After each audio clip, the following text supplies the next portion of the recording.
it's never been that bad.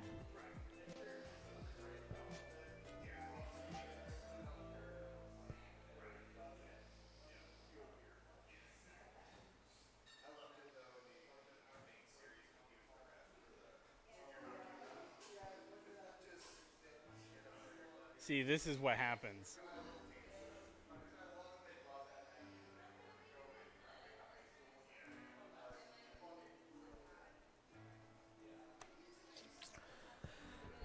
TFA or whatever.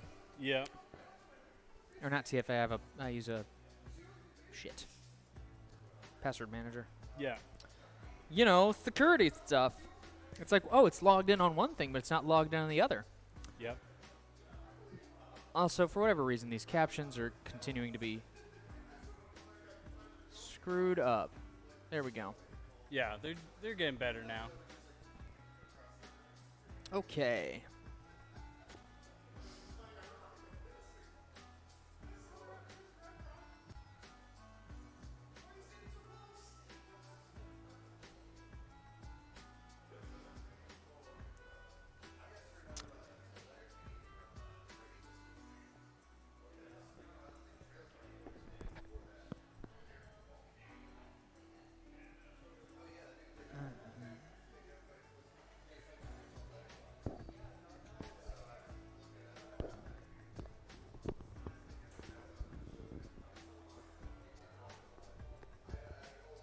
Ugh. Two-factor authentication.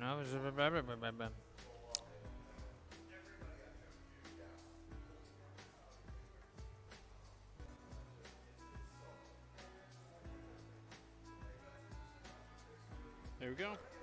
Oh.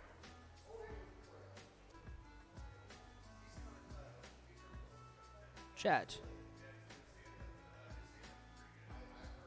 Hey, look at that. All right. Excellent. Beautiful. Excellent Dad Ketchum, news. welcome to the chat. Awesome. Cool. You want to trade me? Yeah. Oh, shit. Oh, don't drop anything. Right away, I immediately almost dropped something and break profanity. Yeah. Hang on. Oh, okay. It's picking me up. All right. Good. Well. Are you? All right. Oh my God! I just nearly died. Yeah, I saw it. See that? You saw. Three points of contact. Wow. Whew. We're trying to make do with the space we have, and I almost broke my neck. Fortunately, I didn't. Somewhere just got goosebumps. My husband.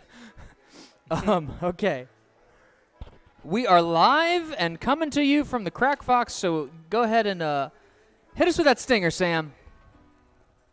Monday Night Mercenarium.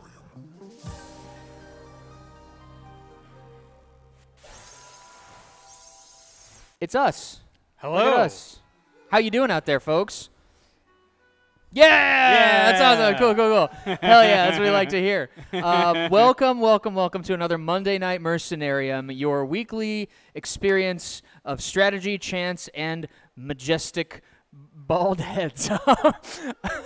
I have recently shaved mine again, so we're all in uniform here. Yeah, look at us go. All right, it's the uniform. That's right. We have a wonderful show in store for you tonight. We have some of our great regular players and some new people. We actually have a new player this evening, and we're all set up and ready to go. For whatever reason, the one thing that isn't working this stream is that Pretzel is trying to kill me in my sleep. So the music has been just kind of turning on and off. Pretzels have come for presidents. They'll come for you. They'll come for you. When the pretzels came for the presidents, I said nothing. So I've been having to go in and manually change that here and there, so bear with us on that end. If it gets quiet in here, just be like, hey, music stopped. And then one of us will be like, we'll fix it. But other than that, let's see. What are my talking points? I got talking points. From now on. With the greetings, the welcome. We are coming at you live from the Crack Fox downtown St. Louis. I'm Daniel Drake. I'm the creator of Anthromancer and the card game, Anthromancer's card game Mercenarium, Monday Night Mercenarium. And you are? I am Sam. I'm just here. Sam is our fantastic co-host. He keeps me on point and keeps me from getting too crazy in it, and allows me to move around and do wear all of the hats. Yeah, I'm like semi-tech for here. That's right. So, if this is your first time ever joining us for a Monday Night Mercenarium, the first thing is we will do a summary of the rules and tell you how the game is played. Now, often we will do an exhibition match, but we're starting a little bit late tonight. We're just going to go over the summary of the rules. We'll get right into our 1-versus-1 tournament, and after that, the player who wins that tournament, in addition to being awarded $50 for first prize or $25 for second prize, the winner will get to pick either Boss Battle or Dragon Fruit. Either they play me in a 1-versus-1 match on stream and see if they can beat me for all the glory, or I read their fortune using the tools of Anthromancer for Dragon Fruit Alchemy. It's a lot of fun. You never know what a player is going to pick. Sometimes players will win multiple weeks in a row, and they do different things. So it's a great way to get to know people, and with that, I think we can do the how to, like, that's everything, right? Yeah. Oh, yeah, right. Sponsored by Courtesy Diner. That's right. Courtesy Diner. That's who I got to remember to mention. Courtesy Diner, not only do they sponsor us, but they now actually host our second weekly game night. You can join us every Tuesday night at Courtesy Diner, South County, to experience our game night, and it's honestly way more chill than this because we're not running a show, so we just kind of hang out and play card games. Last couple weeks I played Magic Gathering with Winter, and it's a good time. Yes, it was, and I'm looking forward to doing it again. So come and join us at Courtesy Diner on Tuesday nights, or just support them in general. Go and get yourself a slinger because they are the reason we're able to give this prize package to folks who enter the tournament at no charge. So incredibly, incredibly grateful for that. So, okay, let's go to how to play. Let's learn how to play this gosh darn game. Gorsh. How to play Mercenarium. Anthromancer's game of strategy, chance, and magic. Ooh. I like to describe it as chess, poker, and Mario Kart, but one of these days they're going to hit me with a cease and desist, and I'm going to have to stop saying that. Once you get big enough. Notoriously litigious, the Nintendo company is. Their ears are burning. I got to stop that. Okay, the basics. So Mercenarium is a strategy card game for 2 to 4 players. It feels like chess, poker, and Mario Kart. Look, I'm going to have to change that asset, too. Each player controls a house at one edge of the board, and the cards they control will always be oriented towards their house, indicated by their orientation line. That's the number one way you're going to be able to, like, understand what's going on the board. Look for the line that's pointed towards the player that owns that card, always. All right. Black cards. Most of the game is played using cards like the ones pictured below, referred to as black cards because the design on the back of the card is black, as contrasted to blue cards, which are hymns. We'll come back to that. Each of these black cards has a suit, a face value, and an orientation, and except for lords, an aura, or the number of pips along the edges. These cards are loosely based on a traditional deck of playing cards, so there's 4 suits, 2 through 10, Jack, Queen, King, Ace, and then each suit has a lord. The main mechanic of this game is about dots on the edge of the card. That's how strong that card is, attacking or defending. And so you're trying to move your cards in such a way that you have more dots than they do. As you see in this diagram, that Ace of Blades has 5 dots, where the King of Claws only has 4. Therefore, the Ace of Blades is threatening the King of Claws. Therefore, the player that controls the Ace of Blades on their turn can move into the space and capture the card as if it were a chess piece. When they capture the card, they put it face up along their edge of the board. First player to capture 5 cards wins the game. In the event that there is a tie in dots, you're going to see this diagram on screen, and that's going to tell you how to resolve those ties. Different suits beat other suits when the dots are tied. So if in the instance of, on the right here, you see a claw and a soul. When they're tied, the claw threatens the souls because, according to this diagram, claws threaten souls. In the event that they are opposite the wheel, as with the claws and gears, either card can blow each other up. So nobody would get any captures for that. Nobody would be any closer to winning, but the cards would go off of the board and die. They annihilate each other. And then finally, if they're the same suit and they're tied in dots, they can't interact with each other. We call that blocking. So you can pin people in corners and stuff with that mechanic. Summoning is playing a card from your hand. You can summon cards with sort of like in your house, the house we established at the beginning, any card of any value. Once it's in play, you can summon next to it, but it has to be agree with it with sort of Uno logic, same color or within one value. So in the example we have here, the Jack can be played because it is only one face value higher than a 10. You could also play a 10 or a 9. And the 8 can be played because it is the same suit as the 10. They are both gears. But the Ace and the 8 of claws cannot be played because they are too far away in face value and they do not share suits with the 10 of gears. In your house, you can override that, any card of any value. But field summoning, you got to do that. Also, movement, super simple. The cards can be moved one space forwards, backwards, left, or right. Lords, there's one for each suit. They're like suit-specific jokers. They're wild when you summon them, so you can play them on any card you control, and they fight with that suit. just on that wheel we talked about before. So in the example here, the Lord of Blades threatens the claws, is threatened by the gears, blocks with the blades, and annihilates with the souls no matter what dots are showing, because that's how lords work. Buying mercenaries, that's the name of the game. If cards on the board that are jacks, queens, kings, or aces are the traditional court values are considered mercenaries, and a player who has captured other cards can use those captures as a kind of currency. What they're going to be doing is flipping a capture face down in order to pivot a mercenary around to their orientation, and then it belongs to them. That's how that works. A mercenary that was just summoned or just bought is under contract for a full round, meaning that you won't get in these cycles of buying back and forth. Blue cards. I talked about black cards. Now we're talking about blue cards. Hymns. These are the power-ups. This is why I keep saying Mario Kart. There's 15 in total, loosely based on major arcana. They all have unique effects, and a big part of learning the game is learning these effects. If you want to follow along at home, you can download a PDF of the entire rulebook. We have multiple rulebooks you can download. You can actually, honestly, I don't know why more people don't know about this, but you can download all of the print and play assets for free. So if you want to follow along and learn the game, all the resources are available at Anthromancer.com. Otherwise, one of us will be doing commentary to explain what the hymns are doing as they're being used so that you don't lose track and you follow along. We call it, when you use your hymn, it's called singing. You don't have to sing anything. It's just fancy branding. And if you don't like the hymn you have, you can only hold one at a time, but you can learn additional hymns. Once it's been used, or if you don't like the one you have, you can ditch it for another one if you make an offering alongside it. 2 cards 9 or lower, 1 card 10 or higher, or your other hymn and a capture or something like that. As I said before, the main objective to win is earn 5 captures. You can also win if you eliminate all cards from opponents, for all of an opponent's cards, and have a card in their house, and you put them into limbo. In the 1 versus 1 tournament we're going to play, that will end the game because all of your opponents are in limbo simultaneously. And lastly, in the event that we hit singularity, which we'll touch on in just a moment, whoever has the most unspent captures wins the game based on the value of those captures. So every now and then that will happen.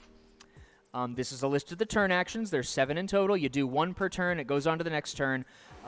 Pretty straightforward. Everything we just covered. Summon, place a card from your hand, move a card on the board, capture a card, buy a mercenary, sing a hymn, learn a hymn, or draw a card. If a player does any of those 7 things, their turn is over, it goes to the next player. And in the event that we run out of either the hymnal or the main deck of cards, we trigger singularity. It all gets shuffled into one pile. Players can draw a card at the end of each turn. I say can because normally you have to, but with the timer, we've determined it makes more sense if it's an option. Creates a very interesting meta. And in the event that that deck runs out, the game ends with the player with the most unspent captures winning the game. A couple of the hymns change function too, but we will not bore you with that. If it comes up, and we'll explain it then. That is how to play Mercenarium. Thank you so much for letting me give you the long-winded explanation of the entire damn rulebook. Ta-da! Woo! I believe we can go to the bracket now, Sam. Let's take a look at what we've got. This is the bracket we're looking at, folks. So it looks like Game 1, Round 1 is going to be Winter and Mac tonight. You just subscribed. You subbed, Winter. Look at you. Wow. You've just blessed your own game that you're about to play. So watch out, Mac. Winter's coasting in on angel wings. And yeah, I guess if you want to take over and Sure. set all the stuff. Oh, you know what? Go to the game 1 versus 1 real quick. Let me just make sure that we have the camera set properly. Yep. Because right. Good thing That you wasn't checked. right at all. Royalty-free butt rock. Let me call my agent real quick. I believe. Hang on a second. You gotta change it. So Look at us. Let me go do that. I bungled That'd it. be Winta is in the I should be north canceled. position, and Mac is in the south position. Winter's north. North is here. So Winter, Mac. Give me 1 second, Mac. And you want to see my headset? That's good because I took us off of the significant vulgarity or profanity setting so that we could maybe be discovered by more people. But you just want to announce something? Okay, give me 1 second. Is this microphone on? It is. Here, 1 second. Here, Mac, do me a favor, sit there and look at that camera. That's right. That's the one that's looking at your face. All right, Mac. What is it you want to tell the crowd this evening? How are all 6 of us doing tonight? How are all 6? You didn't have to tell everybody on the internet. There's only 6 of us, Mac. Oh my God. Nobody's gonna think we're legit. We're so legit. Go on. All 6 of us are legit. More legit than you could ever imagine. Winter, do you have anything in response? And then we can get the game going. Yeah. Okay. Well, with that, we're going to bust out this chess timer and get this daggone tournament going, I suppose. Make sure this thing's showing up on stream. We got 7.5 minutes. I believe they shuffled these already. I will cut them once or twice just for fairness. And as usual, the discard pile is going to be right here, and you're going to roll 6-sided dice to see who goes first. What? So you're welcome to roll whenever you want, or you can wait for me to deal these cards. So both of y'all have hair. The loser has to donate their hair. Loser? Who said that? I'll take it. All right, Bill. Bill's raising the. It's very good. Good form. Good form. Okay. Loser has to delete their hair. Winter says no. Oh. Winter rolls a 9. Mac, go ahead and beat that.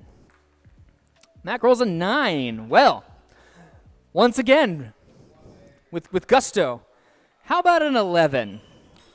If you roll an 11, it's going to be pretty funny for the Zoomers. Oh, it's close. It was a 10. It was a 10. Winter wins with 9-11. Okay, Winter. Who's going first? Mac, you're going first. 7.5 minutes on the clock, starting now. Too soon. Never forget. Mac opens with the Fox, set to a 4 as a Lord of Blades. Now, the Fox is a him who has a die that correlates to its suit. It's functionally a Lord of that suit, and you'll see the Fox indicator in the top right. Sorry, let me get this music going. Mac's moving across the board. Winter's making their hand better. Mac brings out the Queen of Gears in their house. Winter's continuing to ditch the dirt, and Mac is working their way over.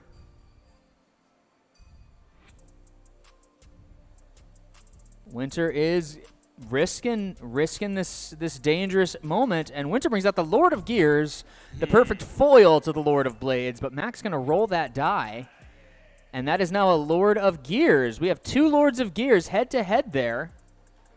They block each other. They can't interact, so Winter will not be knocked out by that Fox. Winter uses Optimo. That allows Winter to rearrange all cards within 2 spaces of their house.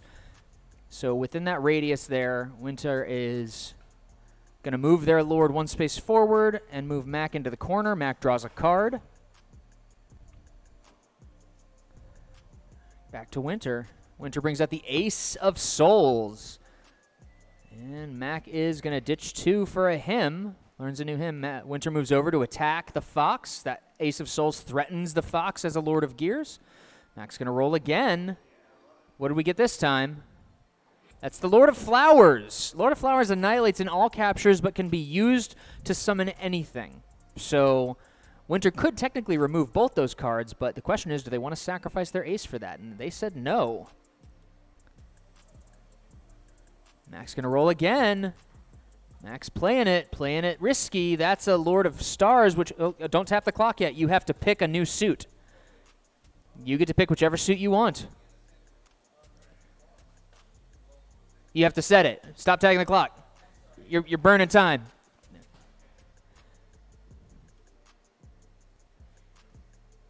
All right.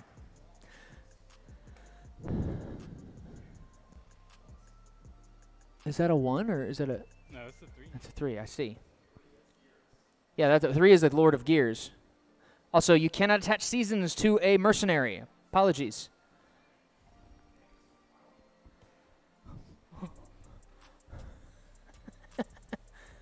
Comes at you fast. Life comes at you fast sometimes. Winter brings out the 9 of Claw. That's right, that is illegal. Good catch. Winter draws a card instead. Back to Mac. Mac draws a card. Back to Winter.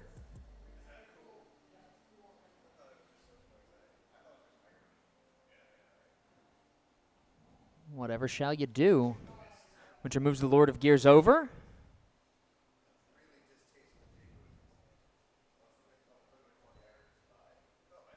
Mac, what did Mac do? You draw? Okay, Winter's going to ditch some dirt. Mac's advancing with the Queen of Gears. Winter brings out the King of Gears to head the Queen off. They block each other.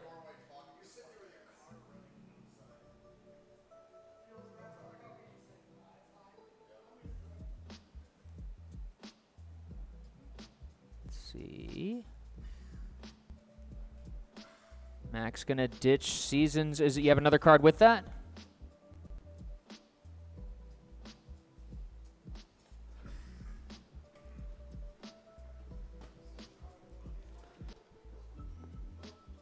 Sorry. Hang on, pause the clock. I'm sorry, I'm trying to keep track. Did you just annihilate something?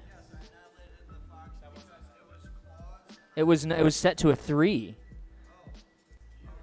Max had it set to a 3 the whole time. That's okay. Resume play.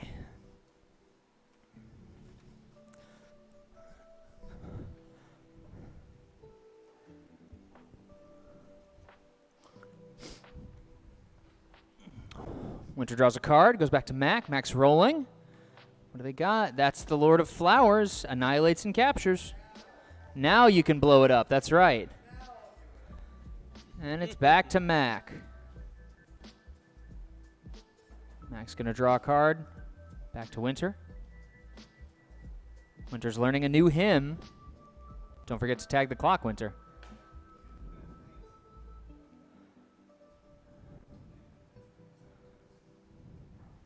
Mac's bringing out the 10 of Souls in their house. How will Winter respond? Now, Queen's in an interesting position because it's not exactly a threat, but it also can't be dealt with the cards Winter currently has on the board. Back to Mac. You got Zodiac. Is that what you rolled? Zodiac, and that is the Shade. That is 9.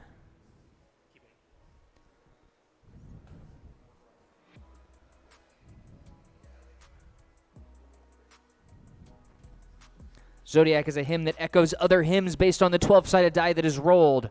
Now, Matt can re-roll it if they want to, or they can hold on to it indefinitely, and currently it functions as the Shade, which would allow them to move a card to any open space, move an enemy card to any open space, excluding their houses.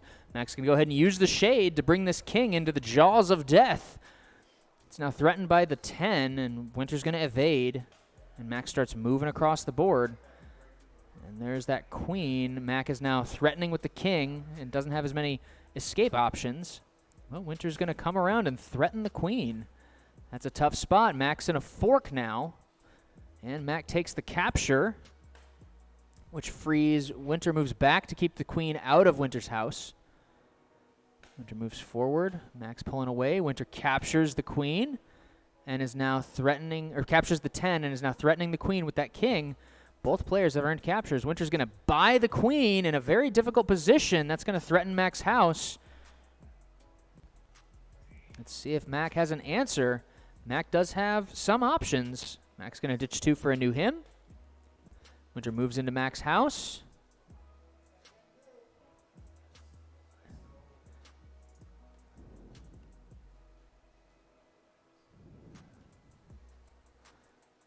Mac ditched, and that's going to be game. That's the game. It goes to Winter. Congratulations. On to the next round.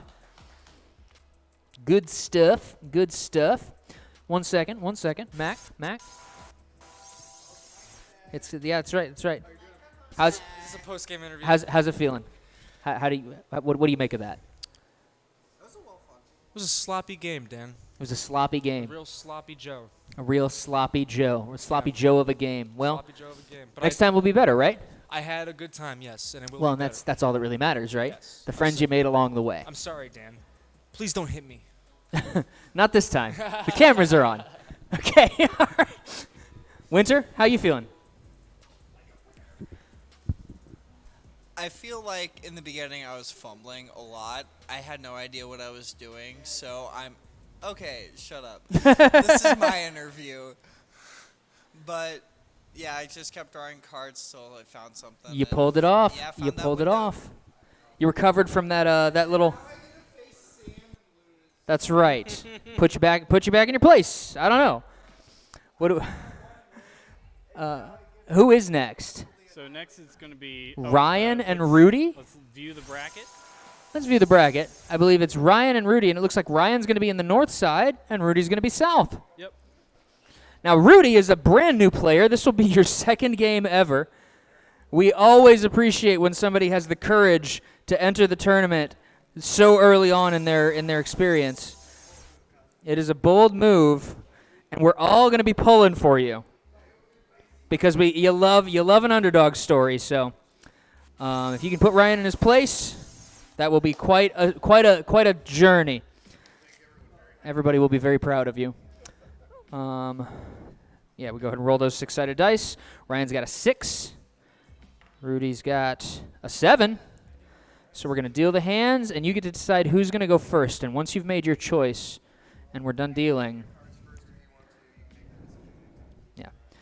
once you made the choice, the clock will start on that person, and the game will be afoot. Not to be confused with a hand. Discard pile is here. Who's going first, Rudy? Ryan, you got 7.5 minutes, and I pressed the button. There we go. He brings out the 9 of gears as his opening card. Okay. Let's see what Rudy does.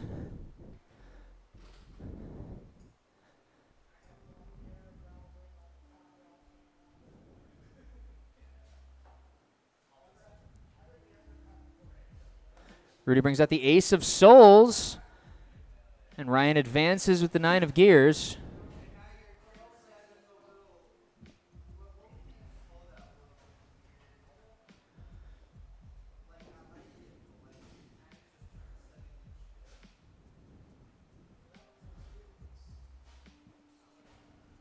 Rudy's looks like he's using Visionaire. That's going to let him move that ace.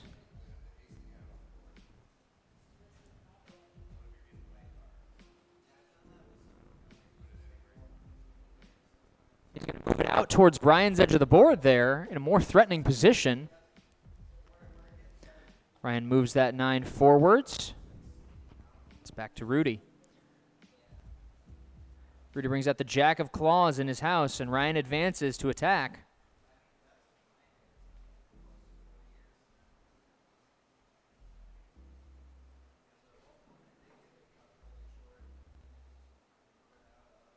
Rudy dodges. Goes back to Ryan. Ryan's going to keep pace, continue to threaten the Jack.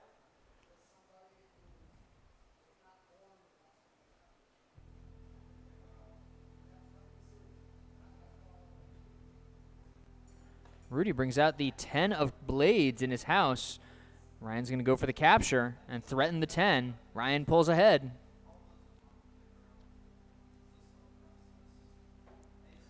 Rudy draws a card. It goes back to Ryan.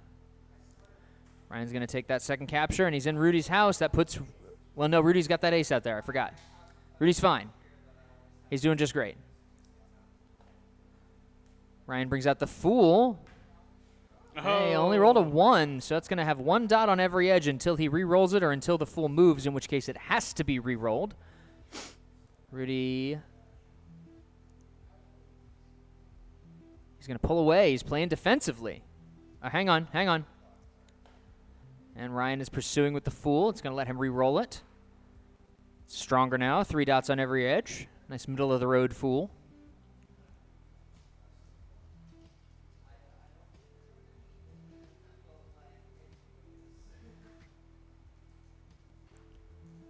Rudy is ditching some cards for him. For the record, Rudy, a 10, you only have to get rid of 1 card. That's valuable enough. So if you want to pull the other card and put it back in your hand, it's totally fine. Ryan's going to learn a hymn. Both players just hymned up. Anything could happen.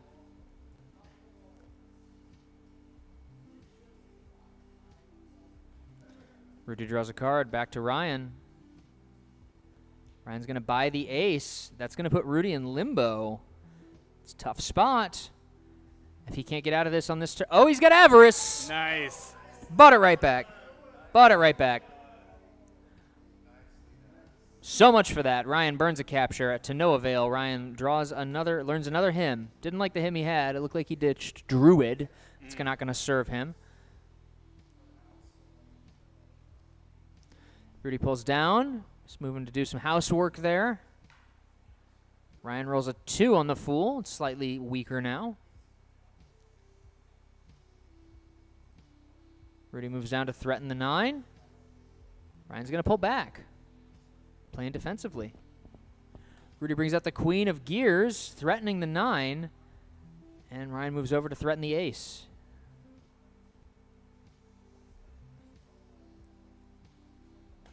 Moves to the corner. Ryan's going to roll the Fool die, and it's worse the now. Lord Bungler.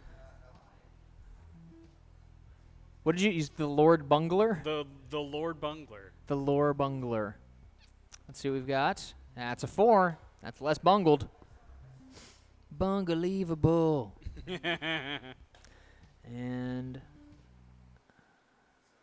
Rudy brings out the Jack of Gears. Ryan uses Zodiac, rolls Seasons.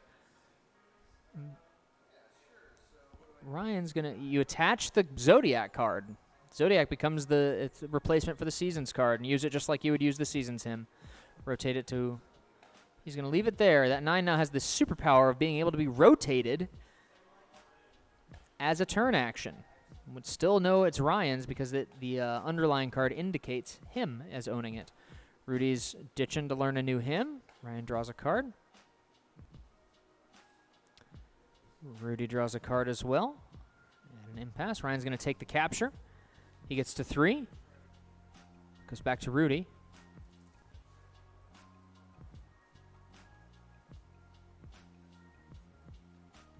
Rudy brings out... You cannot use Seasons on a Mercenary. Unfortunately, it only attaches to cards that are 10 or lower. But you can just summon that king. That's perfect. So the king is threatening Seasons. Ryan's going to pull that away. Rudy's pursuing. Ryan is going to bring out the Lord of Souls, threatening the queen and protecting his Seasons card from the king. Rudy's going to evade. And Ryan's going to capture with the Fool.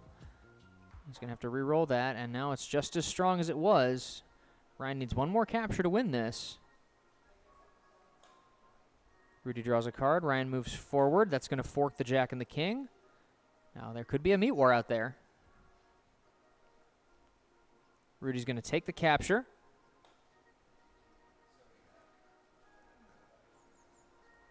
That's right.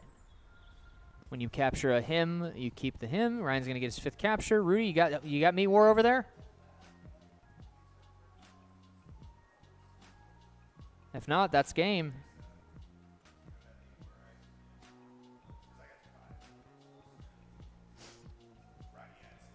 We're just waiting to see if you have the hymn Meat War in your hand, because if you have Meat War, you can invalidate the last capture. But if you don't, then that's going to be game.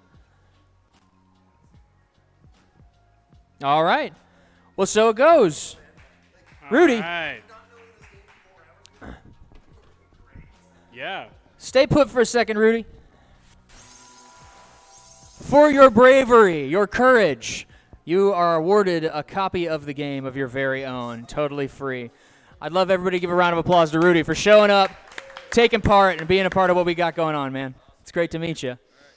And if you stick around, maybe I'll get a game in with you. Ryan, congratulations. How do you feel beating the new guy? Make you feel like a big, strong man? I mean, I'm glad that he put up the fight that he did. He sure did. All right, we can go to the bracket. So, the overall bracket looks like this. Okay. Games. So it's going to be Samwise 1010 versus Winter. All right, game 3. He can't keep getting away with it. Now Sam you're has the brought north the beginnings of his supervillain costume with him. I believe you're north side, as he has come here directly after surgery. Is it directly after? You just had it? No, Oh, you had it on Friday. Okay. Well. Yeah, no sympathy. No, I literally had it 40 minutes ago. You're right from the hospital. 40. I have to go whoop some ass. Stitch fast, Doc. I got Stitch fast, Doc. I have to go. Delightful. Well, welcome back. Winter is surely going to be here in just a moment to put you in your place once and for all. 1, 2, 3, 4, 5, 6, 7, 8, 9, 10, 11, 12, 13, 14. That's 5. That's all the hymns. Cool. That's exactly right. The captions look like you were just reading out numbers. I It looked was like I think it tried to format it as a phone number. 8675309. That's right. It depends on how beautiful I sing.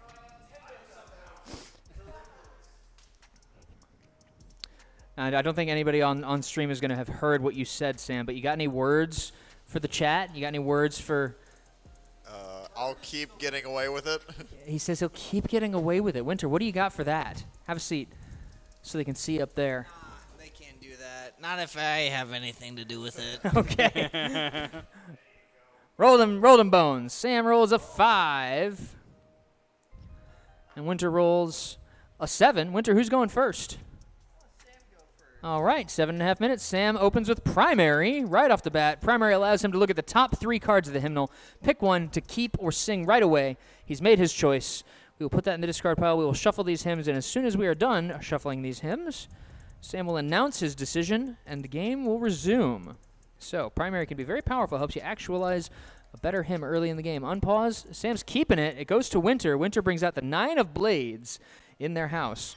Sam responds with the Lord of Gears in his house, which is going to beat any blade. That's a tough foil for Winter, but they're going to advance nonetheless. Sam meets their pace. Winter's using Kitsukuroi. That lets them summon up to 2 cards in a row illegally, so they're able to, oh goodness, and the Shade right on. So Winter very smartly brought out the 3 of Souls using Kintsukuri illegally, which would threaten the Lord.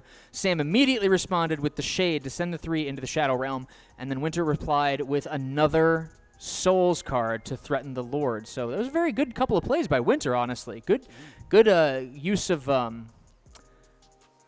what's the word? Strategy. Resources. Not, something like that. They were conservative with their card. They used a weak card with Kintsukuri rather than using the card that was valid. Right? Thoughtful. Oh, they're dancing. They're dancing a lot. Just pursuing. Sam's going to get his first capture. It goes back to Winter. Winter moves over with the 9 of Blades. It's the battle of the materia. They're on the playing south side of ferociously. That's right. On the south side of the board. Sam's got Optimo, uses that to bring the Lord back into the fray. Lets him rearrange all the cards within 2 spaces of his house. Winter's dodging to try and keep that 9 of Blades alive. Moving back, drawing Sam in. Oh, he hesitates.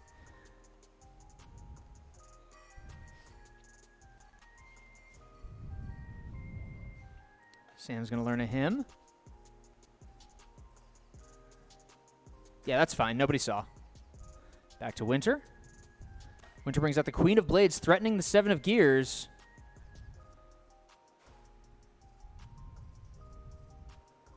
Interesting. Sam advances. Winter's thinking, how will they deal with this problem? Winter's going to go for the capture, and Sam's going to take the trade, bringing Sam to 2 and Winter to 1 capture, while Sam has a Lord in Winter's house. Winter brings the 5 of Souls out. Sam evades. And now Winter is chasing the Lord back across the board there. Is slowly getting into a better position. Sam draws a card. Winter moves that 5 into alignment with the Lord. And they are drawing back and forth. Sam draws a card. Winter does the same. Sam draws again. Winter does the same. Sorry, Winter. Just trying to make sure that clock stays visible. Sam brings out Seasons attached to a 4. Very interesting, very shrewd play. He wants to capture those Souls cards out there, and that'll make this 4 strong enough to do it. As long as he plays the card right. He moves the Lord of Gears back in front of his house, and Winter keeps pace with the 5 of Souls. Sam learns a new hymn. And Winter advances the Queen of Blades, and Sam starts bringing the Lord of Gears across the board. Winter dodges back into the corner to avoid the Lord of Gears. Winter moves forward to threaten the 4 on Seasons. Sam uses his Seasons power to rotate the card and threaten that card back. And he's got Dragoon. And he moves forward twice to capture that card with Seasons. Seasons attached to a 4 of Claws. Very interesting. It's a very high energy game so far. Winter's going to ditch the dirt. Sam's advancing with Seasons. Working his way across the board. Winter advances and continues to advance. And Sam rotates the 4 of Claws with Seasons once more to protect something. Sam moves the Lord of Gears over. Winter moves towards Sam's house. Winter's dancing that Queen of Blades out there. Very interesting, the play back and forth between both sides of the board. Winter learns a new hymn. Back to Sam. Sam moves forward to threaten the 5 with Seasons. Claws threaten Souls and ties. Winter evades. Back to Sam. Sam pursues.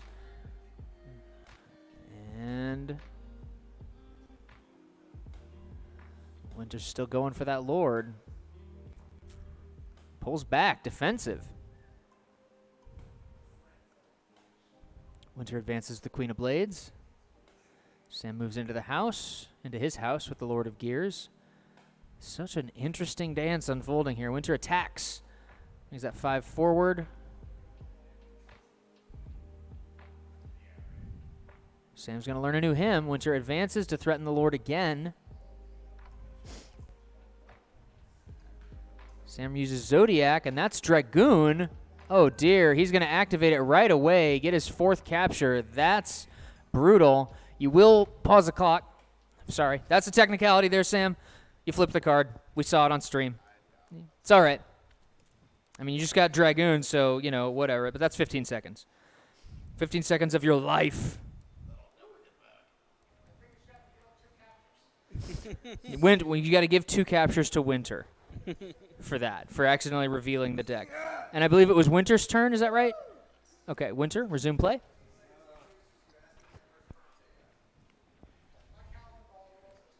Calvin Ball rules.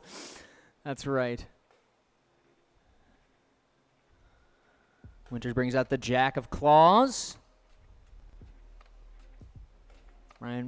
Sam brings out the Lord of Blades. Winter moves to the side. Sam rotates the 4 with Seasons to protect itself from the Jack.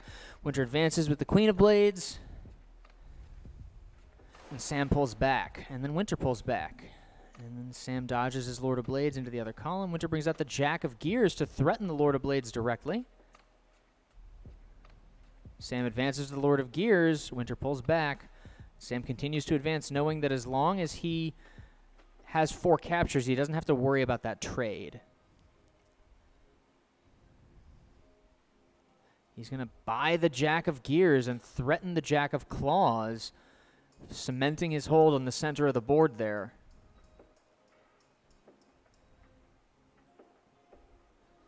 Winter dodges. Sam advances to threaten the Queen. Winter dodges. Sam moves to the side to keep that Jack of Claws hemmed in. And he's put Winter in a fork. That was very manipulative. Winter did not have Meat War, and that's going to be game. So it goes. So it goes. It's going to be okay, Winter. We believe in you.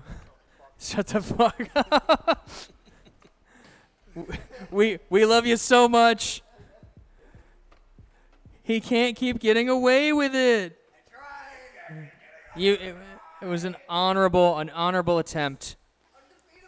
He's that's not true. I've seen it happen. 1, 2, 3, 4, 5, 6, 7, 8, 9, 10, 11, 12, All right, 13, let's 14, look 15. at the bracket. Let's take a gander at that there bricky bracket.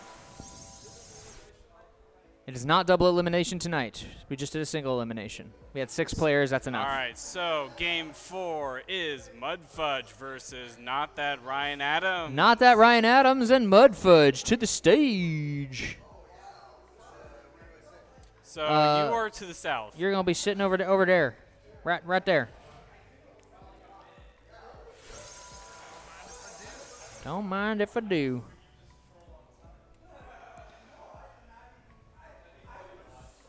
Welcome back, Bill.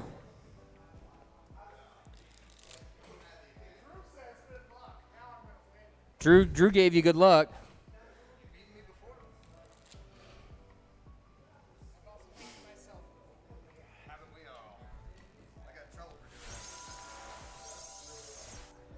All right. There's them cards. There's them hymns. There's them dice. There's discard pile. Bill got a 4. Ryan, what you got? Ryan's got a 9. Ryan. Bill, 7.5 minutes. Bill opens with the 10 of gears. Goes to Ryan. Look at that. Sub 1 second turn. Ryan responds with the Druid attached to the Queen of Claws. Bill advances with the 10 of gears. And Ryan's going to learn a new hymn. Whatever could it be? Well, it's not Druid.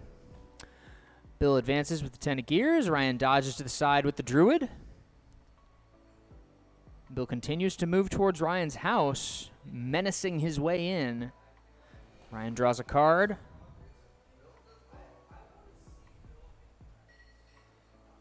Bill brings out the Fox, set to the Lord of Blades. Tag that clock there, sir.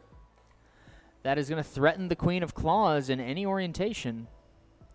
Now, what's he going to do with that power? Bill brings out the Ace of Blades. That Queen of Claws has nowhere it can go now. Bill's gunning for that Druid card for sure. How will Ryan respond? Ryan brings out the King of Blades. Interesting. He's going to keep himself on the board there.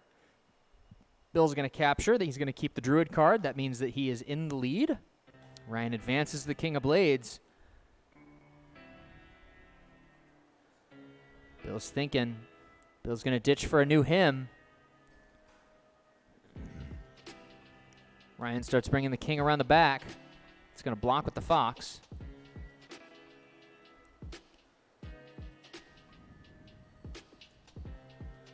Bill starts moving the Ace of Blades towards Ryan's house. Ryan starts getting that King out into the open a little bit. Bill moves into Ryan's house. Ryan moves in front of Bill's house. It's up to Bill now. Bill's going to pull back with the 10 of gears to threaten the King. He's going to try and catch him.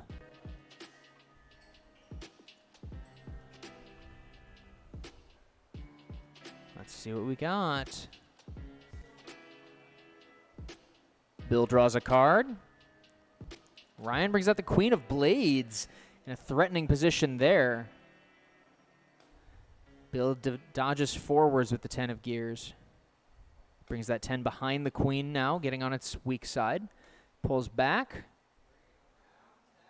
Bringing it around town, doing a little dance. Leading Ryan into what could be a fork. Ryan uses Visionaire. Bill's going to need a Sensu Bean after that. Get out of here.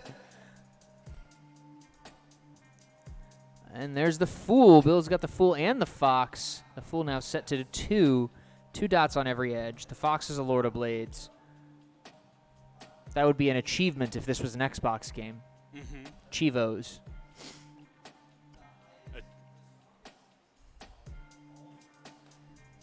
Brings out the King of Souls. Bill advances with the 10. And Ryan moves back into Bill's house. Bill is now...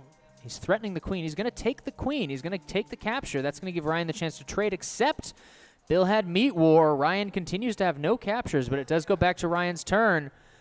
It's on Bill again. Ryan's in Bill's house with the King of Blades. Ryan ditches 2 for a hymn. Bill's going to move back with the Fool. It's set to 4 now. It's going to be a bigger problem for Ryan. Bill's going to bring the Fox down as well. Ryan brings out the Lord of Claws. Interesting. Bill's going to threaten that with the Fox as the Lord of Blades. Ryan's going to dodge into the corner.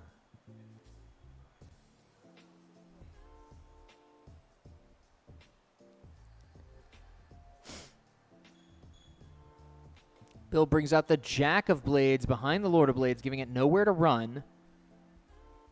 That Lord's going to lose to either the Jack or the Fox in its current die.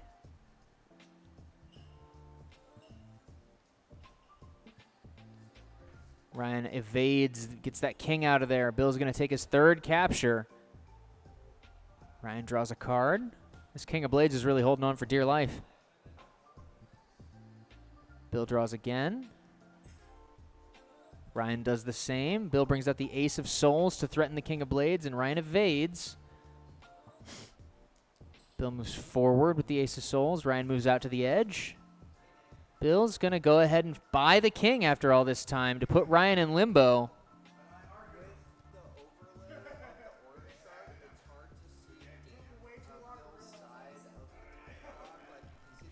Yeah, I'm aware. Thank you, Winter. It's we've been having issues with it because of it's partially because of the lighting, because there's a glare based on where it goes. But okay, it's tricky. Yeah, it's tricky. So that is going to go to Bill. Ryan, step over just a second. Go back to the game screen for me, Sam. Oh, sure. Oh no. The pressure is on. I must perform. How you feeling about that? I got beat. Plain and simple. You got beat. Yeah. You got Did a locked. great job. You got locked out there. Yeah. I mean, he was in my house right away. I didn't have any cards to do anything with. I tried my best. You did try your best. You're always trying. Yeah. That's one of the things I like about you, Ryan. Ryan's trying. Trying. Well, so it goes. Bill, you're going to go to the next round. I think that's the final, right? Yes, this is the final round. So you're going to be sitting in the south side. It's bad. All right.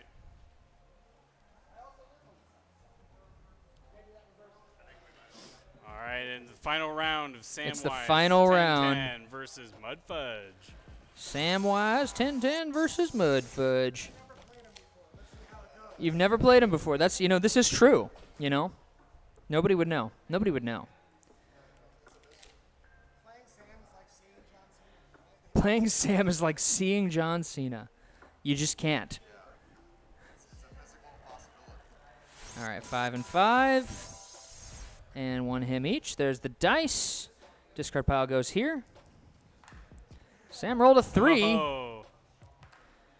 Mudfudge got a 7. What's it going to be there, Bill? Clock started. 7.5 minutes, Sam. Move How you? the clock towards the south side.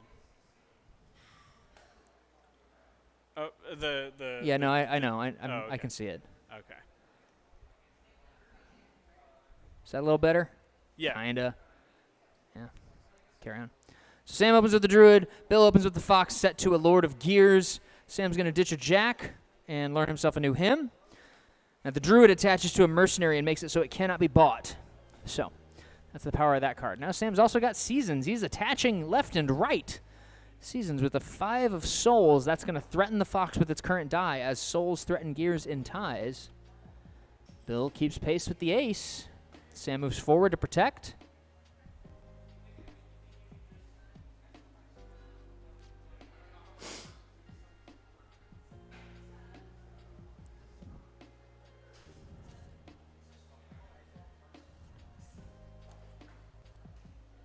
Bill's thinking. It's a very thinky turn. He learns a hymn. Sam moves forward to threaten the Fox. Bill advances to threaten the Druid. Sam evades.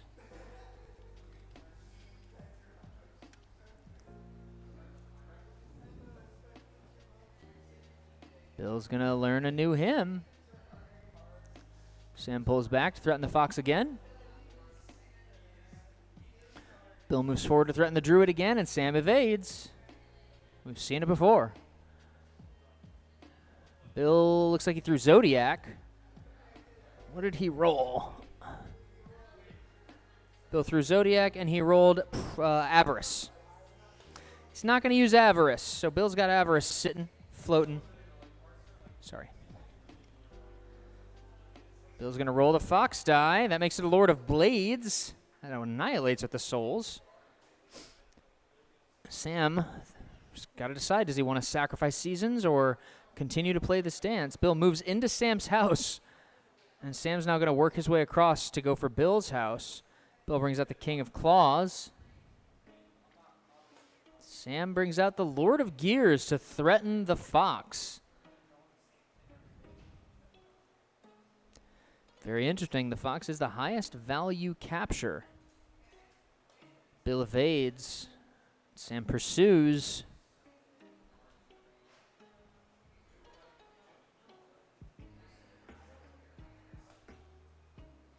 Oh, they're dancing. This is if they were to repeat this process 5 times, it would end in a stalemate. So, whenever a player gets locked in a dance like that, it's always an interesting game moment. And Sam's going to take his capture, and Bill's going to take the trade. It's a trade that he got the short end of, but functionally, it's better to have a capture than not.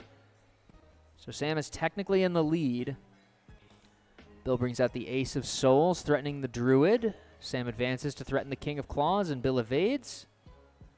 Sam evades as well. That Ace is threatening the Lord right now. He evades that way.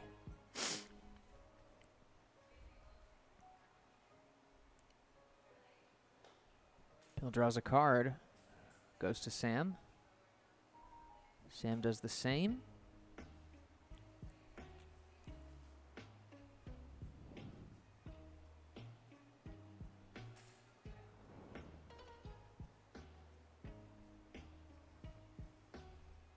Bill draws again, goes back to Sam. Sam ditches the King of Gears to learn a hymn. And Bill throws away the 10 of Claws to do the same. Sam draws a card. Both players are looking to break this stalemate.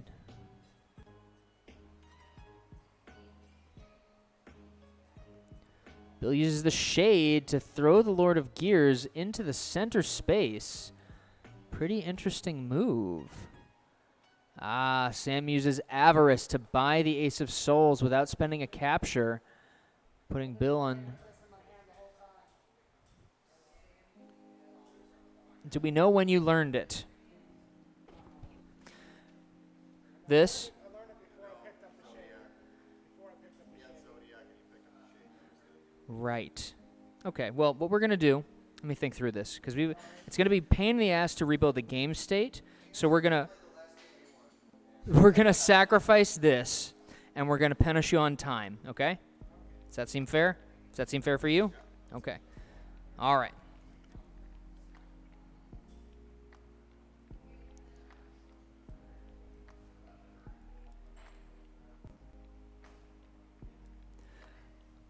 And resume play.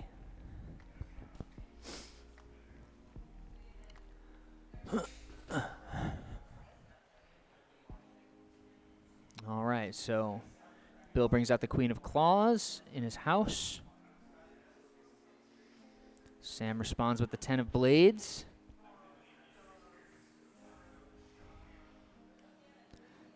Bill moves to the side with the Queen of Claws. Sam moves to the side with the Ace of Souls. For the players following along at home, that was a moment where Bill accidentally had more than one hymn because Zodiac was sitting in front of him, and you're not allowed to hold more than one hymn with Zodiac out. So when Bill used the Shade, that was not legal for him to even have it in his hand. So we had to restructure things a little bit, but we got through it, and the game resumes. Sam moves the Ace of Blades to the center space. It is threatening the King of Claws. Matt Sawicki's pulling for you, Bill. Fans in the chat. Bill advances with the King of Claws. Sam brings the 10 of Blades over. Bill draws a card. Sam moves over to threaten the Queen.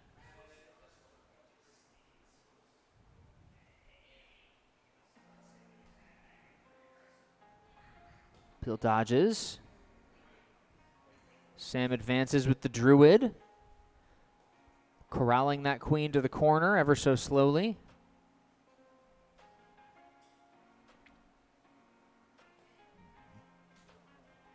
And Sam has the Queen of Blades to finish off that combo. The Queen of Claws has nowhere safe to go now. As every direction, Sam has a blade pointed at that claw.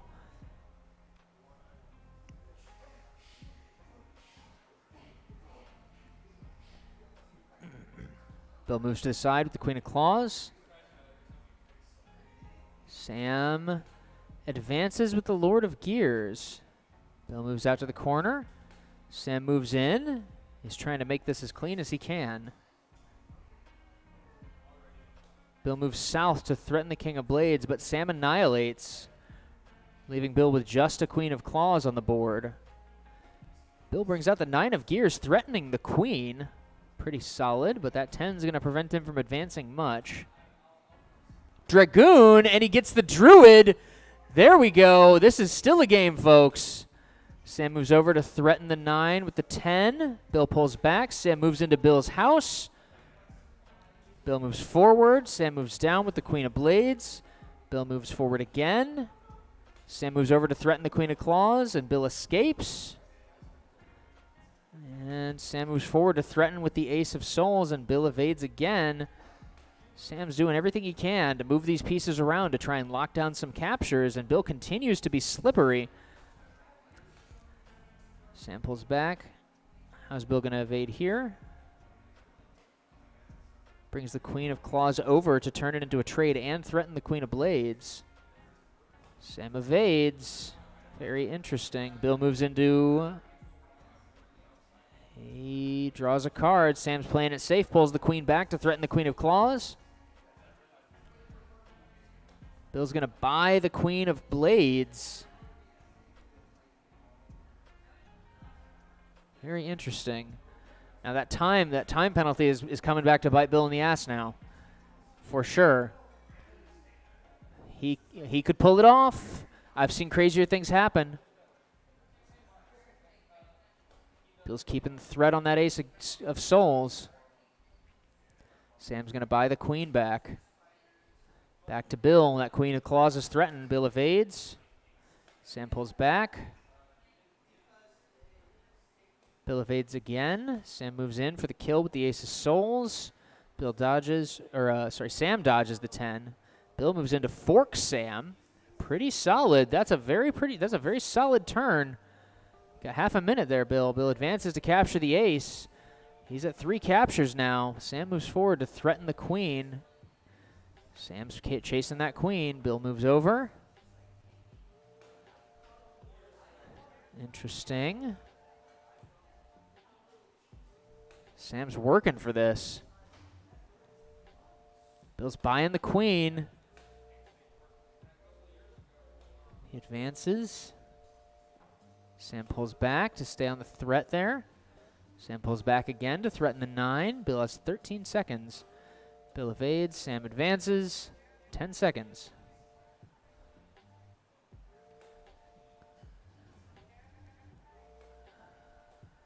Bill draws a card. Sam's going to take the capture. Bill's going to learn a hymn. Sam takes another capture. Bill evades. He's got 2 seconds left. He's fighting so valiantly. He brings out the Fool and rolls it, and the time expires. No. And that's going to be game. But my goodness, what a battle. What a battle. Bill, you were doing so good. That minute bit you in the ass. But, man, congratulations on an incredible game, both of you. While you're standing here, I got some cash for you. Bill, you may not have walked away with the winner of the evening, but you do get 25 smackaroos. And Sam, you know what it is. What is that, $6,000 now? $430. That's right. That's right. You haven't made any money so far. We've only been paying you in simoleons. I don't know. It's this. Don't get me started on that. But okay. It's all in your imagination. Do you know about the history of coinage? No, I'm kidding. Okay. So, well, real quick, while you're here, let me just, since I think as I'm doing this, I'm kind of figuring it out as I go. I feel like exit interviews is the way to go, right? Like when you lose or when you're out of the tournament, and then we talk a little bit so we don't fill up the. But Bill, how are you feeling about your performance in that game, sir? I made some mistakes. I really need to keep track of my Zodiac. That Avarice was very useful. And It was. I could have, not blown it like that and lost my time too. Well, you performed very well, all things considered, aside from the flub that lost you the game. And as usual, we're very pleased for all of our competitors. Now, before we move on, Sam now has a choice. And he's used to it. He's made the choice several times. He gets to decide. And I kind of get an idea of what he wants based on what's going on over here. But Sam gets to decide boss battle or oracle reading. What's it going to be, Sam? Well, I know last week after stream we talked a little bit about an oracle reading that's a little bit more directed. Yeah. You want to do that? Yeah, I think we could do that. Killer. Well, in that case, go ahead and you already hit the dragon fruit thing. Let me adjust this. This is the table mic? Yes. Is it just too quiet? No, it's super tinny. Oh, I don't know why that is. I'm not the audio boy. You are. Trade spots with me. And I need to adjust this a little bit. Okay. Cool. By the way, kudos, Mr. Wander from Ace, the girl from space. Ace has given you congratulations, Bill. I'm trying to get it centered. Yeah, a little bit. I need to figure my shit out. Oh, right. This is a whole scene, so we could do it this way. 1 second. I'm so sorry, everybody.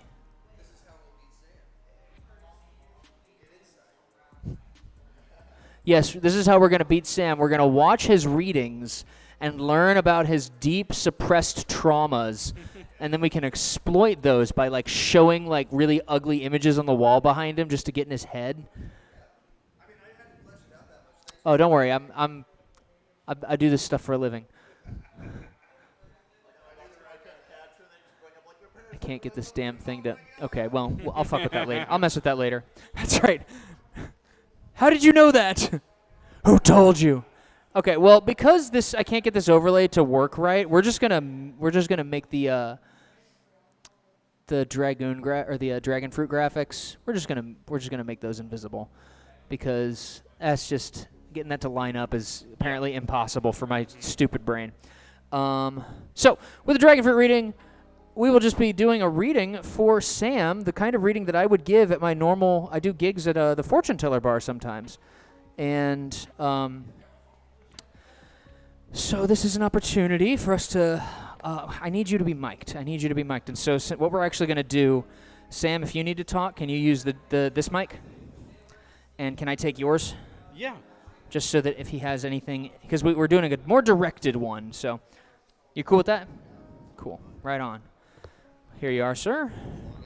Everybody else is fine with me sounding like I have a pineapple shoved up my nose. He literally just went back from pineapple surgery. Yep, they put a pineapple up my nose. That's right. As punishment for how much you win. Yep. Okay. Dan paid for the procedure. Of course, I did. Put the pineapple in my nose. That's why I can't afford other things like food, because I'm busy putting pineapples up Sam's nose. Exactly. Instead of eating the pineapple, it needed to go up my nose. It's not a sex thing. Before you ask. No, it's not. It's pure spite. It's pure. That's right. It's pure spite. Pure spite. All right. Do me a favor. Do a mic check. Just be like. Check. So take the foam off, and you can see the microphone sometimes will point the wrong way. Yeah. Yeah. Yeah. Okay. You know sound stuff. That does sound a little better, and you can put it back on. Alrighty. Cool. All right. So this is not your first dragon fruit reading, but for those of you following along at home who have never seen one of these before, or if you've never seen a tarot reading at all, the way these work is that the cards mean things. And actually, we have quick reference cards the players use when they play the game, but we flip those over, and this has all the symbolic information for the dragon fruit system. So I'm going to be using that. You can follow along. Oh, you got yours flipped over already. Cool. Yep, Sam has his quick reference card, so he can follow along. And if you want to follow along, like I said, you can get the quick reference cards as a PDF on Anthromancer.com. I will explain all the cards and symbols as they come up, but you mentioned wanting a more directed reading. Yes. So tell me. What is it that what energy are you bringing to this? What insight are you looking for, or guidance? What's your shtick? So like I mentioned last week when we were just chatting about like the readings and things like that, you mentioned like people bringing up a topic instead of doing like a cold reading. Yeah. And so one thing that came to mind is I just recently turned 30. Okay. And when I turned 20, sort of like I had this very clear desire or want in my life to be a husband and a father. Uh-huh. As of now, that has not occurred. And so I'm kind of been reevaluating, like, is this something I should be devoting energy and focus to, or is it kind of that thing where it's like, well, stop looking for love and you'll find it kind of advice? Or Right if on. it's like something where it's like I need to be like more mindful about what I'm doing in terms of like going out and meeting people or the people who I am talking to, things like that. That's wonderful. So a love and relationships reading. Exactly. Hell yeah. Well, Sam, You are now Mike Myers, the love guru. well, you said it, not me. This is not real therapy. So I need you to do two things for me. I need you to cut the cards so you can set the sequence, so it's your fault, and roll the dice for me. You know how it goes. Yep. Now, when Sam rolls these dice, he's going to create the outline of his reading, and that's going to be giving us a lot of information about what the cards are going to be saying and unfolding. Now, the two six-sided dice, the Fool die and the Fox die, each one corresponds to, the Fool die corresponds to a face value, and the Fox die corresponds to a suit. Together they create a playing card, and that playing card is meant as sort of an aspirational archetype for you in dealing with the conflict. You rolled a 4 on the Fool die, which correlates with the Queen archetype, which if you look up here, you'll see that's the Soldier. Yeah. And you can also see a little bit more about the Soldier by following that all the way down. It's tied to Druid. It represents devotion, faith, loyalty, surrender. So soldiers are all about having the capacity to give up of their own desires or to give up of their own ego or comfort in order to serve something outside of them, hence Soldier. Yep. On the Fox die, you rolled a 5, which is tied to the stars. The stars are tied to the 5th chakra, or the throat chakra. Its main theme is voice, actions, art, or creation. So the stars is all about speaking your will into being. It's about intention. It's about the way you manipulate the world around you to achieve goals. So Queen of Stars is a soldier of voice, somebody devoted to expressing a particular thing or creating something in their life.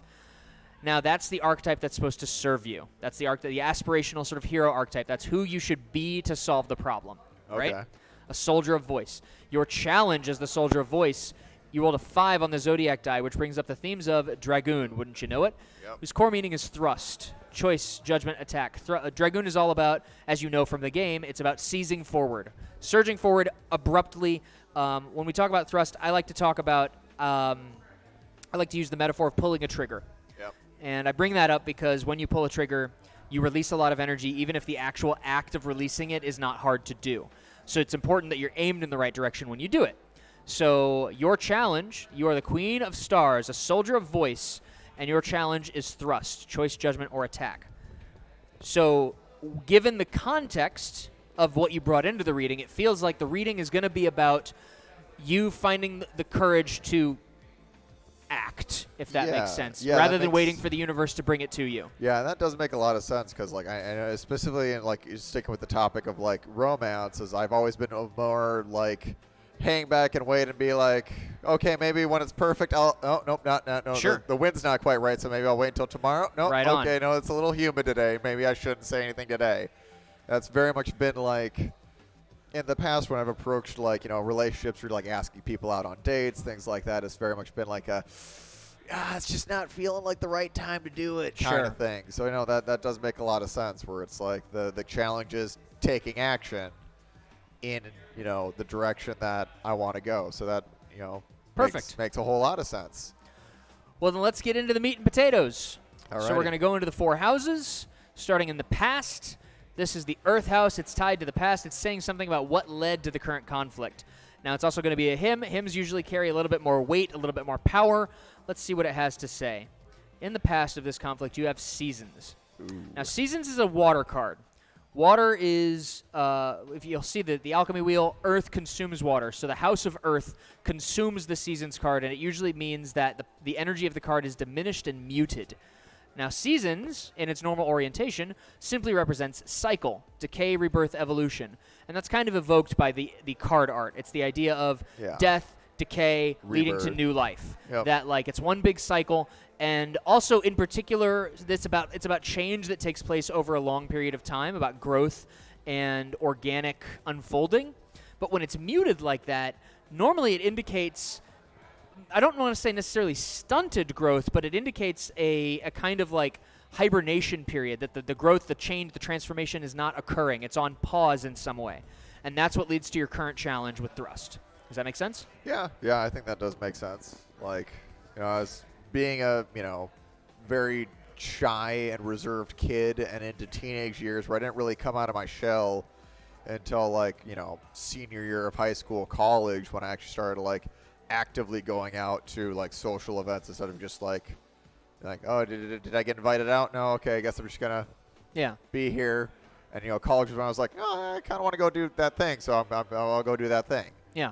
And so it makes a lot of sense. Like, I was very a reserved guy growing up and didn't really kind of get comfortable putting myself out into social situations until, like, very much later in life.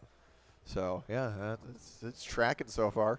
Well, let's move forward into the subconscious, everybody's favorite. I like to call the card that shows up here the culprit, because it's supposed to be the suppressed or avoided thing, the emotional information that we are stuck on that's preventing us from solving the problem on our own.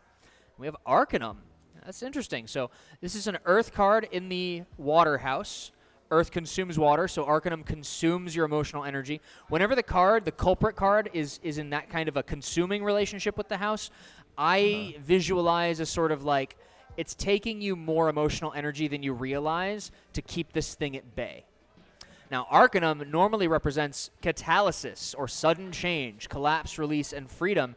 And for it to show up down here as a culprit, it paints a picture of like a fear of the unknown or a fear of things blowing up in your face, right? Like you don't move forward because you're worried that it won't work out. It won't be what you want it to be. Yeah. I would even go so far, just with my own, injecting a little bit of my own biases, these feel very related to me in the sense of like when this one showed up. So first off, these are the two change cards. Yeah. They're the ones I point to for change. This is slow change. This is fast change. Yeah. And it feels like it's hard not to see these as having a relationship in the context of your reading, that like the reason this might be muted is because there's a fear.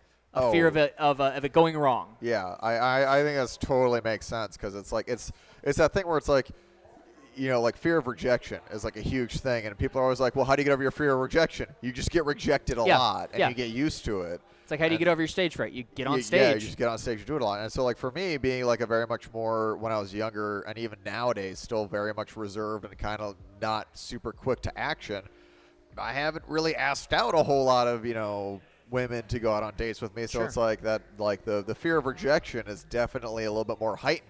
Yeah. Because it's like, your, logic brain could be like, oh, they just say no big deal. But the emotional brain is like, it's like a door slammed in your face kind of thing. So it's like, it's like the logic side is like, yeah, they're just saying no, it's no big deal. You just move on with your life. But the emotion brain, which isn't like as, I guess, It has to get like an immunity process. Yeah, like you have to go through it enough. Yeah, which isn't quite developed really from being like not the guy going out to the bar on Saturday night. Right. But it does make sense where it's like, and personally I do know that like my own anxieties, like anxiety is something that I struggle with. So when it's into those situations of the unknown, it's definitely heightened. So yeah, still makes a ton of sense. Right on. Well, let's move into the trajectory. So this is supposed to be the direction things are moving if you don't do anything differently. Sometimes this is a warning, sometimes it's an affirmation, but the idea is just that if you don't change direction, it's unfolding this direction as it stands. We have the Three of Blades. Air and fire. It's going to be weak because fire consumes air. And threes take their meaning from Optimo, which represents Genesis, origin, innocence, protection. And a Genesis in Blades is a Genesis of vibe, mind, tribe, or connection. So on its own, a Three of Blades would be representative of like the birth of the new in the realm of the way you think about the world or the people you surround yourself with. These are not always romantic. Romantic relationships can be compatible, but it's usually pointing towards the platonic component, which is to say that like it's not I feel like the best romantic relationships are not exclusively romantic. You're with your friend. You're with somebody you actually have compatibility with. You like some of the same things. You have enough of a similar lingo that like you just naturally expressing yourself isn't going to trigger them into not trusting you or something like that. So, but when you have that three of that genesis of vibe, the birth of the new in your vibe, here it's diminished. And when the future card is diminished, it suggests that your current trajectory is not leading you here. Okay. So that you have to do something you haven't done or change the way that you're engaging with it. You have to challenge yourself to go out of your comfort zone to do something that might lead you to feeling bad. which seems pretty straightforward. Everything Yeah. else we've said so far, like, oh yeah, it's still like you just there's- got to do it. There's a clear through line. It's That's like right. if like it's like if you know if I want to be in a relationship, it's like well I got to meet people. That's If right. we're gonna do that. I got to be in situations where I'm Yeah. not there before because That requires vulnerability, requires does. risk. Yes, And and all that's right. scary. It is. Well, because sometimes Sometimes it blows up in your face. and you know it freaking does. Yeah. Like you just, it's one of those things where it's never about telling. I feel like you can't get to that point by telling yourself it's going to be fine. Yeah. You have to tell yourself that it's fine if it's not. yeah. That like it's not so much that like everything's going to work out as it is that you'll survive if it doesn't. Yeah, exactly. And not only will you survive, but every time it doesn't, you get experience points. You level up a little bit. Exactly, and that's something that like until very much more recently in my life, that's something that like the internal monologue hasn't really been. Where it's like the internal monologue has always been like, oh yeah, it's gonna work out, it's gonna work out, it's gonna work out, and then like the internal monologue shifts to like the you'll be fine. Yeah. And like it's a subtle difference. Yeah. Of like being like It's kind of the same, but not really. It's kind of the same, but not really. Because like you're saying like, oh yeah, it's gonna work out. It's like, oh yeah, it's gonna go the way I think it's gonna go. Yeah. But saying like it's gonna be fine, it's gonna be like no matter how it goes, I'm gonna be okay. Yeah. Like good we or have bad. we have a message from chat. Who's in chat? Oh. Ace, the girl from space. Yep, got to increase your number of at-bats to score a home run. That's right. That's very Increase true. your at-bats, score a home run. Exactly. Thank you so much, Ace. Appreciate you watching. So, Sam, you ready for the advice card? Yes, I am. What to dwell on, what to think about to resolve your conflict. Fire Eyes. That'll be interesting. So, Fire Eyes is a Alrighty. fire card. It's going to consume the air of the conscious sphere. Whenever the advice card is fiery, it tends to mean focus on this. Fire Eyes represents authority, charge, attraction, influence. And normally when I think about authority, I'm thinking about the dual relationship of power but also responsibility. There's a maturity that comes with it. This mindset of like, I'm not going to be a victim. I'm not going to let the universe happen to me. I'm going to recognize not only the limitations but also the assets my power provides and see it as it's not just a gift to use as much as a responsibility to use it well. Now, in the context of everything else, my intuition is the best way to there's a lot to talk about with just these here because we're talking about a soldier of voice, somebody devoted to creating the world that they want to see. We're talking about dragoon and thrust, pulling the trigger on something. And then as the advice, authority, it makes me feel like what it's kind of getting at is that like, so you're aware that you have not necessarily cultivated this part of yourself.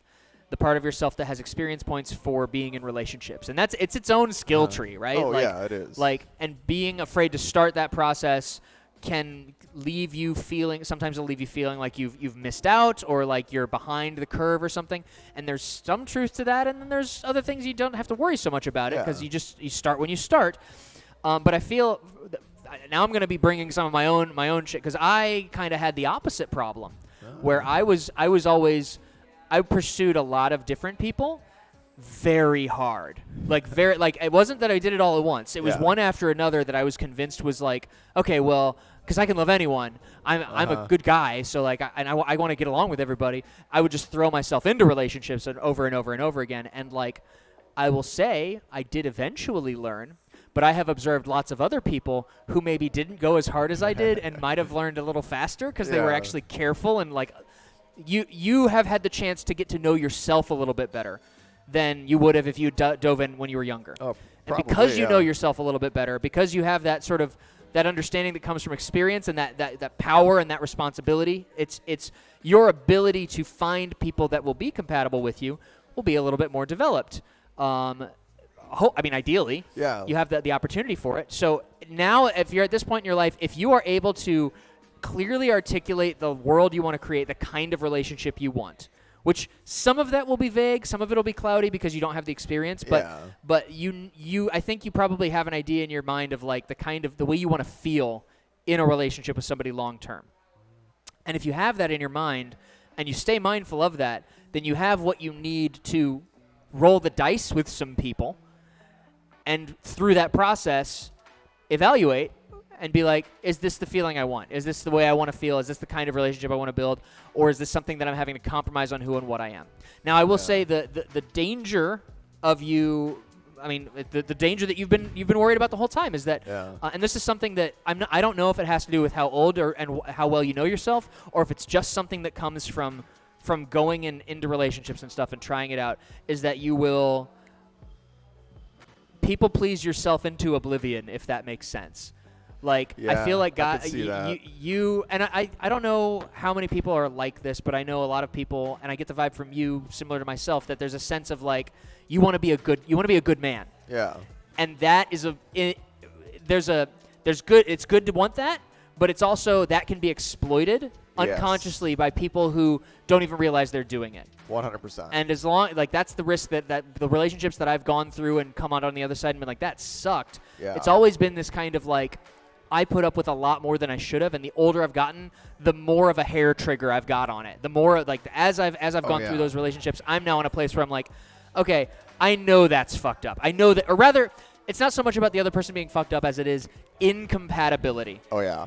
So if you know yourself better than you would have, and if you're paying attention to that part of it, and you don't throw yourself into places where you're not wanted or your energy's not reciprocated, you'll be fine. And even if you're not, you'll learn. Yeah, and that's 100. Like, and that's all because and even that like note going forward is something that I actually have like front of mind recently, because the last relationship that I pursued is very much that situation played out where I was putting in a whole lot of energy and getting like nothing back, and I eventually just hit the point where I was like, all right, done. Yeah, it was like a just door shutting, and it was like done. And how long did that take? Longer than it should have. Like, but now you know. Yeah, and it was because it was one of those things where it's like I was trying to be like the overly understanding of like I knew where she was coming from, but also it's like that doesn't justify what she's doing. Yeah, that's the classic young dude paradox. And it's like learning that like distinction where it's like understanding where they're coming from, but also not compromising yourself, and that's where I was struggling with, because I was like it was always that gut feeling where you're like, this doesn't feel right. Like, it's like, like I shouldn't, like, I should just nip this in the bud before it like becomes more of a thing. The real trick, and this is something that I have failed on more than one occasion, is not to marry those people. Yeah, that's. I've done that multiple times. Yeah, that's. So that's its own kind of bag of worms. Yeah, so I've avoided that, so that's good. You're doing great. Yeah, so if I actually keep that record. Keep that track record going. Yeah, give him a couple years before you move there. Yeah. So that's your reading. How do you feel about that? No, it tracks like very much in line with kind of what I've been feeling and kind of looking at like life goals / planning kind of things like that. So it'll give me some new things to think about too. Right on. In terms of like, especially I think like the Zodiac die and like that, making that the challenge of pulling the trigger on something and not the challenge of like mitigating anxiety. Yeah. Because it's like a lot of what I've been trying to do is like mitigate the anxiety that I feel without realizing like, oh, I have to kind of take the action and feel the anxiety to kind of then mitigate it. Your body has to experience safety in the midst of it in order for the anxiety to go away. Yeah, like it's like you don't really mitigate the anxiety by mitigating the anxiety. You mitigate the anxiety by going through it and then looking back and being like, okay. Yeah, I didn't die. It's fine. It's okay. And so I think making that the more kind of focal challenge point, I think, is kind of the switch that hadn't really been flicked in my head yet. So hell yeah. Yeah. Well, cool. Very, very, very, very thought-provoking reading. Well, congrats for winning your tournament again. Thank you. What you got for us, Sam? Ace, the girl from space, says that you should embody that which you want to attract. Yeah, absolutely. Yeah. Embody that, which manifest that nonsense. And then Exactly. I have a question. Like my follow-up question for you, Sam, is like, 100%. I mean, obviously you're just kind of like taking this information and formulating a way forward. But like, do you have a sense of like what you're gonna do differently? I think initially my sense is to look for more like opportunities to try things that I haven't done before or haven't done in a long time. So like maybe trying to like like be more intentional instead of just thinking like, oh, I should go out and like visit this, museum, or just being like, no, like I should like find a group or an activity or something with other people that are doing something that I enjoy to just make social connections. Oh yeah, hang on. More so. I'll sit in the spot. More so than like, because like the classic thing in your 20s is like dating apps and things like that, and those are like so. I avoided having to use. Yeah, That's like, how old I am. and so it's just that thing where it's like, those are so way more difficult and complicated. Like it can work out, but I mean, most people I'd argue it doesn't really work out to something meaningful. And so I think it's the taking that energy that I was just kind of being like, well, just do this, and it'll be kind of like it'll just happen kind of thing, and being like, no, I should be like intentional and like make a choice to do something, and if it doesn't work out, it doesn't work out, but I can at least say like, all right, I made a choice, this is why I did it, and then I can like realize like, okay, that didn't work out, so I'll redirect energy and do something else. Awesome. That was the other thing I wanted to say was I appreciate you being vulnerable on stream. Yeah. Same. I really appreciate that, man. Oh, yeah. This was some mighty good content. I'll tell you what. Yeah. No, it was fun. Yeah. So I met my wife at karaoke here. Oh hell yeah. In November 2011. Cool. All right. Well, then maybe I should find karaoke nights to go to. Yeah. I mean, If that's what you're into. Yeah, if that's what you're into. I enjoy karaoke. I wouldn't put it at the top of the list, but it's on the list. Okay. So. All right. Well, maybe we can go out to karaoke together sometime. Hell yeah. All right. Awesome. After my face heals. Yeah. After they remove the I pineapple. don't know. You could just do like Phantom of the Opera. Because like there's one place that's doing show tunes coming up in November. I think. Oh, I'd be Handlebar. 100% show tunes. I'm there. Yeah. I am there. I'm pretty sure. Like, yeah, someone double check me on chat. But Fact check that. I'm pretty sure it's Handlebar like first Wednesday of November or something. Oh, that's awesome. We are going I would totally be to down for that. Go to the host camera real quick. I will. All right. Two Sams behind me. That's going to be it for Monday Night Mercenarium, our 33rd consecutive Monday Night Mercenarium. Congratulations to all of our players. Congratulations to Sam for winning again. Well, we've congratulated you enough, sir. That was a great reading, though. We really appreciate that. And if you want to get yourself a copy of Anthromancer, you can do so at the QR code in the bottom of your screen right now, or you can go to anthromancer.com. Get yourself a copy. We ship just about anywhere. If you don't see your country, then hit me up and I'll fix it. Yeah. And don't forget about the Patreon. That's right. Thank you so much, Sam. We have a Patreon. You can join as a free member. If you don't have money to give us every month, but you still want access to some behind-the-scenes stuff, we posted something earlier today, actually. So check us out on patreon.com/Anthromancer. We would love to have you there. If you can contribute, that would make a big difference in our ability to scale this, grow it, get more people playing, get more exciting equipment and stuff. We're really doing the best with what we got right now. But any support would help, and we would really appreciate that.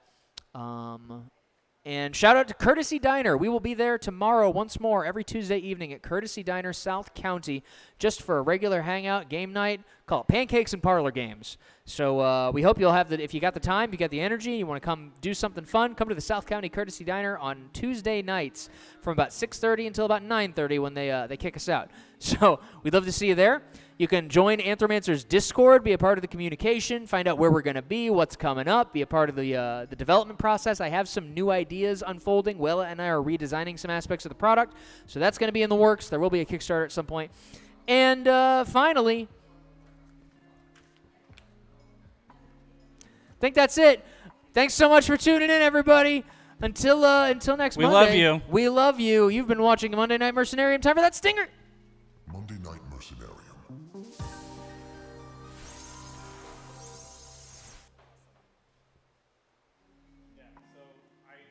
I'm glad that you all indulged me on my question. I kind of was like, I'm like trying things out for a potential show.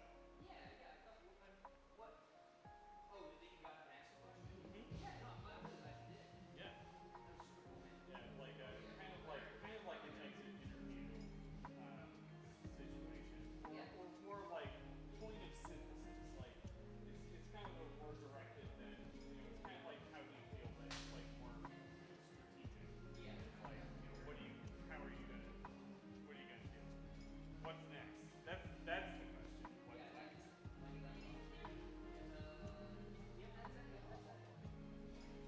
Headsets over here.